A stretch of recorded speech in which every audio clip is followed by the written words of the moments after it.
Mengapa hukum rokok ada yang bilang makruh, ada yang bilang haram? Mana yang benar? Menurut anda kira-kira gimana? Coba, begini, saya pernah ceritakan itu hari.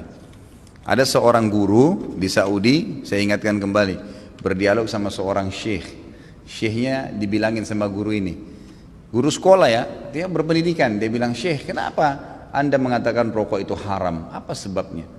Kata syekhnya, sementara dalam Al-Quran tidak ada dalil menyebutkan rokok secara khusus, nggak ada. Kenapa harus dibilang haram? Kata syekhnya, kau makan apel? Dia bilang iya. Kau makan jeruk? Iya. Baik, ada nggak disebut dalam Al-Quran apel sama jeruk? Dia bilang tidak ada. Baik, itu tidak ada, tapi boleh dimakan. Kenapa? Karena masuk dalam umumnya firman Allah, Allah menghalalkan semua yang baik-baik dan Allah mengharamkan yang khaba'ith, yang buruk, gitu kan? Jadi ulama mengeluarkan kaidah semua yang baik maka halal, semua yang buruk maka haram. Semua subhanallah yang haram itu pasti berefek tidak baik, gitu kan? Lalu dia bilang, tapi setahu saya tidak buruk karena saya merasa nyaman-nyaman saja, gitu kan? Saya merokok, saya percaya diri, saya nggak ada masalah. Ya orang mau mengatakan badan saya bau, baju saya bau, mulut saya bau, itu perkataan dia, tapi saya merasa nyaman-nyaman saja, nggak ada masalah, gitu kan? Berarti bisa saya katakan itu thayyibat, berarti baik ini buat saya. Dari mana tolok ukurnya ini baik atau buruk? Kata syekhnya, baik, kalau kamu mau lebih dalam lagi, sekarang saya tanya, kata syekh, kalau kamu pulang ke rumah habis ngajar, kamu temukan istri kamu lagi pegang rokok, anak kamu lagi pegang rokok, kamu biarin atau kamu larang? Kata gurunya ini, saya larang syekh. Kenapa kau larang? Dia bilang karena itu tidak baik. Nah, ini masuk dalam jawaban kamu sendiri.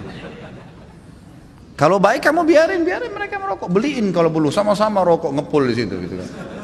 Tapi enggak ternyata, gitu kan. Jadi lebih baik ditinggalkan, gitu. Jadi jangan berdalih kalau salah dan tetap dilakukan, akuin kesalahan. Itu poin penting. Ini enggak, sudah salah membela, ini masalah ini.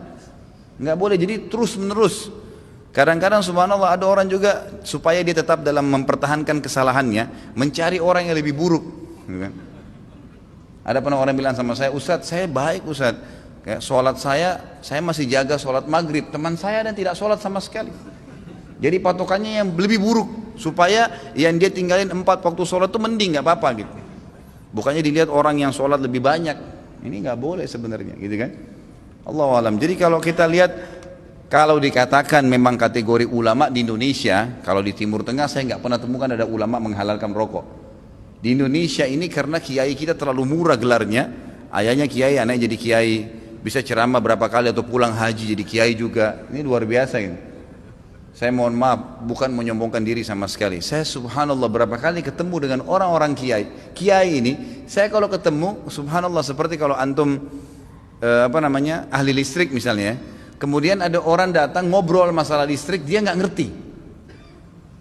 Misalnya ini listrik ini harus dipasang begini, jaringannya begini, terus dia bilang enggak harus begini, tapi dia salah jelas. Antum pastikan teorinya benar, salah ini orang. Kita akan bilang kok ngawur ini orang ngomong. Subhanallah, di kalangan dakwah ceramah penceramah pun begitu. Saya heran dari mana gelar-gelar kiai bisa didapatin nih gitu. Baca ayatnya salah, hadisnya dikarang-karang, banyak sekali sudah kesalahan. Cerita dongengnya sudah tidak masuk di akal. Orang yang mati bisa hidup kembali lah, ini dari langit lah, ini macam-macam. Yang tidak masuk di akal, ini dari mana orang ini nih gitu.